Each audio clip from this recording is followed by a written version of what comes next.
আমার নমিনেশন বাতিল হলে দলীয় কর্মীরা হাততালি দিয়ে আনন্দ করতে পারে, সরকারি অফিসাররা যদি হাততালি দেয় ডাল মে কোচ কালা হ্যায়, এটা বুঝতে আর কোনো অসুবিধা নাই।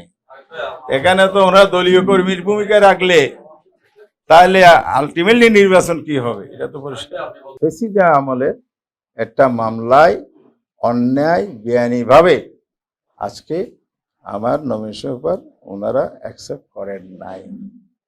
এটা কত বড় যে অপরাধ এবং অন্যায় হয়েছে এটা আগামীতে প্রমাণিত হবে ইনশাআল্লাহ। তবে আমার কষ্টটা এখানে, এত রক্তের বিনিময়ে দেশটাকে ফেসিজ মুক্ত করা হলো, প্রশাসনের রন্দে রন্দে ফেসিজদের দোসররা বসে আছে। আমরা ইলেকশন কমিশনকে বলেছি, মাননীয় সিট দফায় দফায় বলেছি, এবং সারা দেশে আমরা 8 দফা এই কয়েক মাস 5 দফার ভিত্তিতে আমরা আন্দোলন করেছি।